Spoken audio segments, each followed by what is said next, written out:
just out in the local sort of wildlife reserve area with the dog. And do a little bit of filming, I think, just on some different ways that the British Army Basha can be set up. And I know that there's a lot of these sort of videos out there, particularly on this subject, but I haven't done one yet, so I thought it's time I did. So I'm just going to take a wander around to find a suitable spot. Got some woodland to play with, got some meadow to play with, so yeah, find a suitable location and then get the first one set up. No cup of tea today, have we, eh? So yeah, the Basha, back out with the Basha, doing a few different setups that can be done. One of the things I really like about this piece of kit is how versatile it is, and you can usually find a setup for pretty much anywhere you are, which is why I like to use it when I'm hiking, if I'm going to be sort of hiking, staying out overnight. It doesn't really matter where you stop, you will be able to put up a shelter with this once you've practiced a bit. So I just thought I'd go through a few of the ones that I could possibly use if I found myself rocking up here towards the end of the day and needing to build a shelter.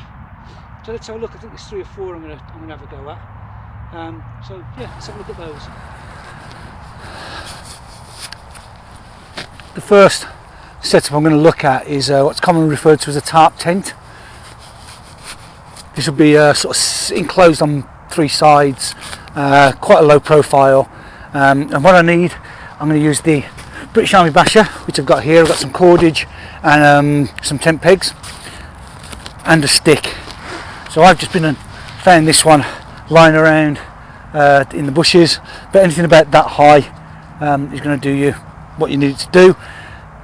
Walking trekking poles are ideal. So British Army Basha first of all, get it out of its packet.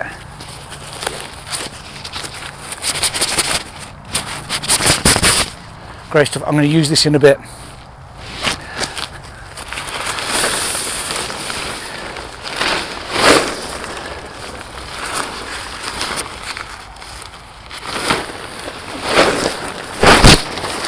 There we go.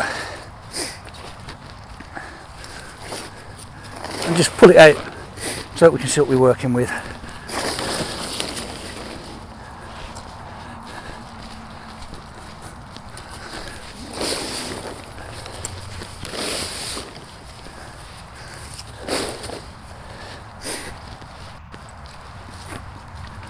Check that we can see all that.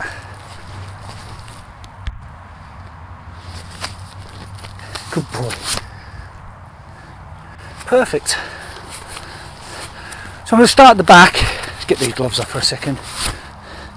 Starting at the back, I just want to peg out initially these 2 corners like that and like that. Now ideally what you'll do is you'll go around afterwards and you will tighten everything up, but I'm not going to bother with overly tightening it just now. I don't need to. Next I'm going to take my stick and I'm going to come to around about, I don't know, maybe 1.5 feet along the reinforced seam. There is actually a loop on the other side here, and that's sort of what I'm aiming for, around about that distance in. Now, what I'm going to do is I'm going to use this as a tent pole, but what I don't want to do is just use that raw end, because it's likely to damage my tarp if I do. So, what I'm going to do is I'm just going to take the bag, fold it over a few times, and this is just going to act like a bit of padding over the top of my stick,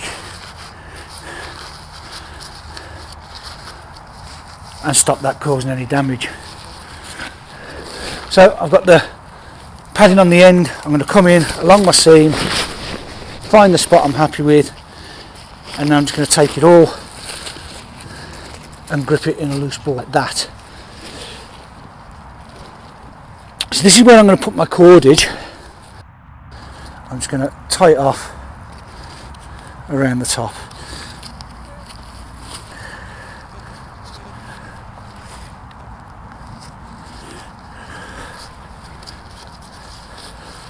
Just a simple overhand knot will do. There you go.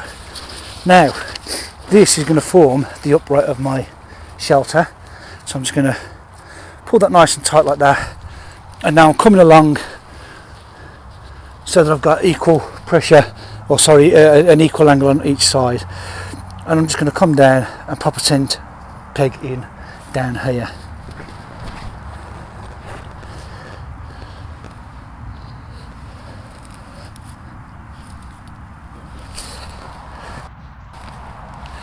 Right, 2 more tent stakes, or 2 more tent pegs, and I'm done. One is going to bring this side out to here, so making sure it's tight along this side and then tight down from the ridge, and we'll put that in there like that, and the same on this side. Now I can see that that's starting to look a bit uneven, I think, so we'll just even this up a little bit on this side over here.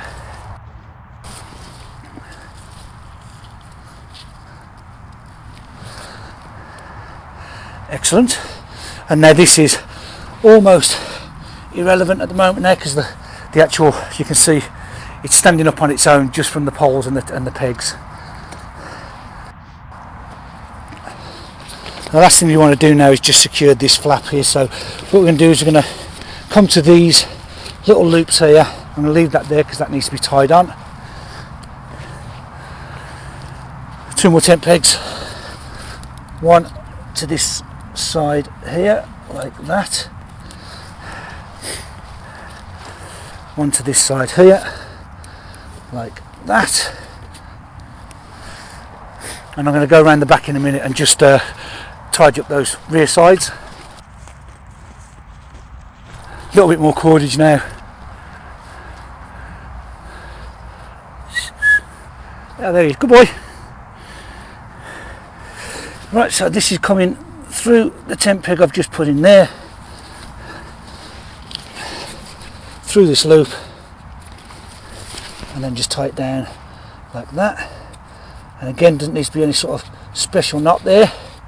I've actually just put a slip knot, and the same on this side.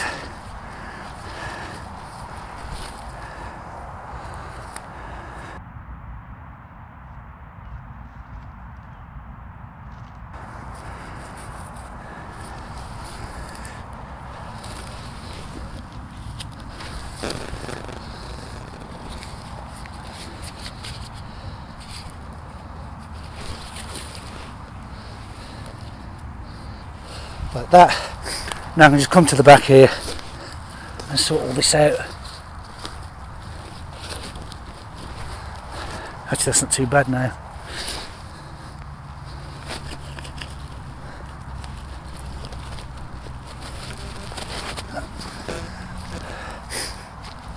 So that's shelter number 1. You can also put a line down. Let me tie that.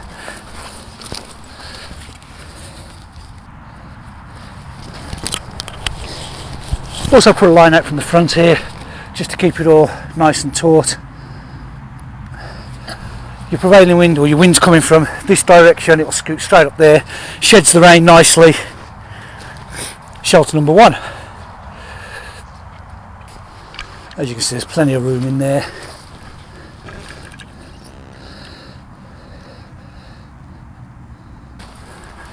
Low profile.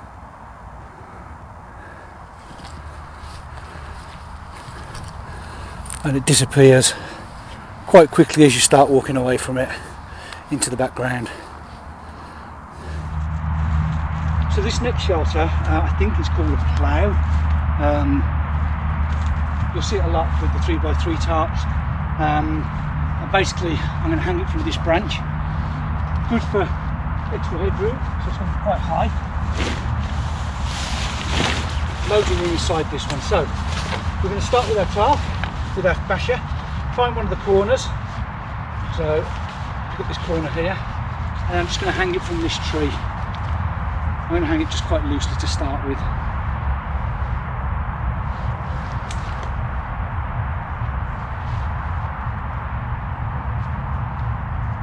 I'm not even going to tie it, I'm just putting a toggle, just putting a loop through there and then just pick it up on a simple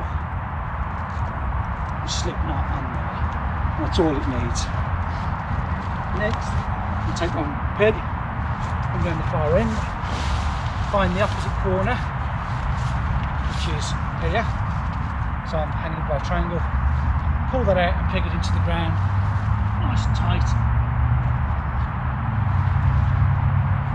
like that.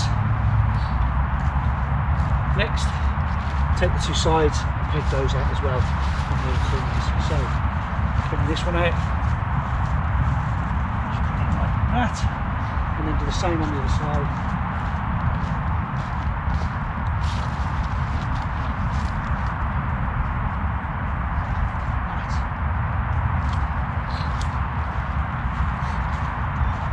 As you can see with this setup, there is loads of room under there. It's pretty well sheltered, particularly with that tree there as well. If the wind is coming from that direction, you hunker down, you've got plenty of room for your kit. You can cook and you're sheltered for cooking as well. If the wind changes, because of the way this is set up against this tree, it's actually very, very simple to just lift these pegs out.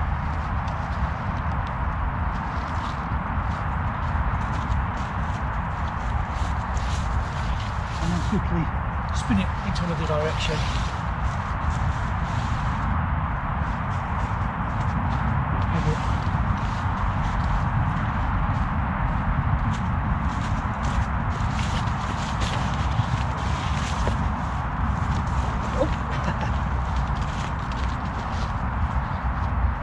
That's happening when you don't tie your knots very tight for demonstrations.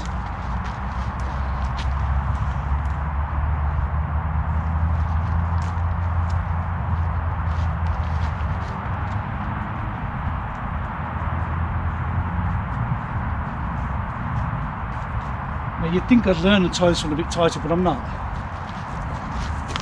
There you go, bags of room, acres of space, quick and easy. So there's another setup. I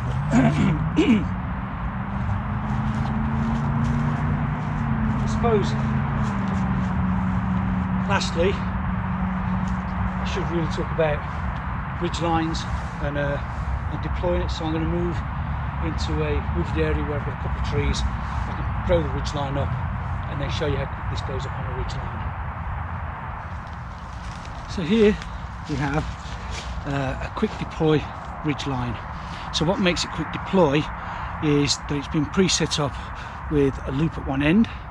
I've got 4 sliding prussiks, a cam jam, which is a little sliding carabiner that locks off, and then obviously the cordage itself. And what this helps me do is get this tarp up in a ridiculously quick way. So I've just come over into a slightly more wooded area. I've got a nice little gap behind me. I'm going to throw up the ridge line, get the tarp out and pegged up, and it should be up in almost minutes. So I see that's just coming up for 50 seconds now. Okay, let's just see how long it does take. So just first of all, get it unravelled. I'm going to start at this end. Just go round, and then just using a mild spike hitch. There we go. And then I can move over to this end. And the one that I want over here now is the cam jam.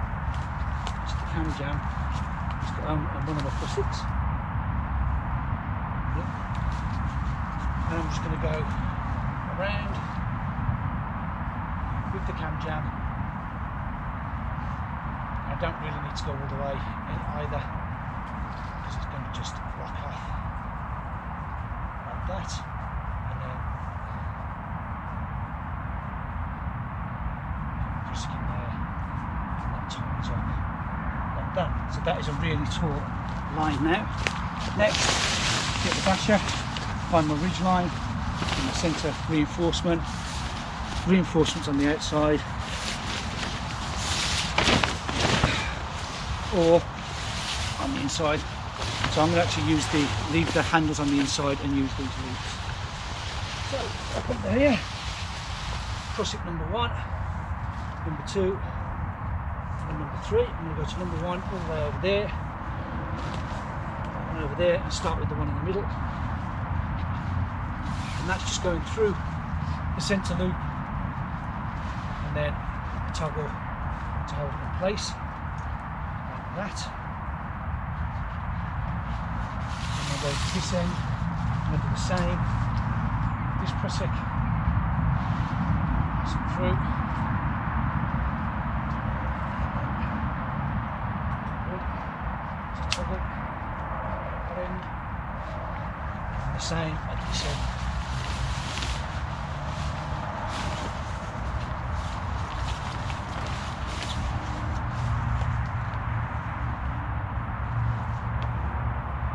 Might have put a little bit too short here.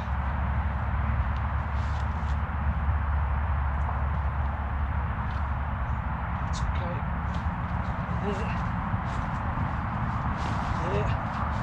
And now it's just a matter of pegging it out. All 4 corners. So.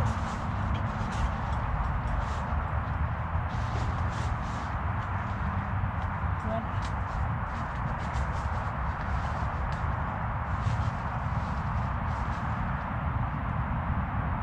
2.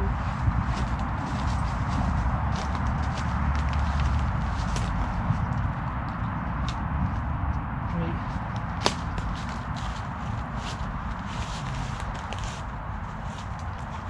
4. And that's it, it's ready to go. That took about 3 minutes, I think. Let's have a look at some of the things that make it a quick deploy. Firstly, we've got the use of no knots, so we're using these spike hitches everywhere. So even here we're just passing a toggle through that loop there, same as we did on the Marley spike hitch there, and then using these to tighten everything up. At the other end you've got this cam jam. So the cam jam creates our trucker's hitch. So this bit of line, this bit of cord goes through the hole in the middle, and then when you put it tight it locks on using the cam just there. And by using another prusik as our loop for our trucker's hitch, allows us to just tighten everything up really good like that, and that gives us a nice tight line.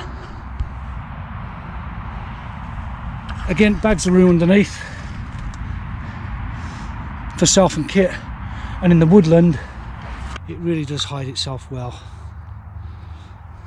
if you're into stealth.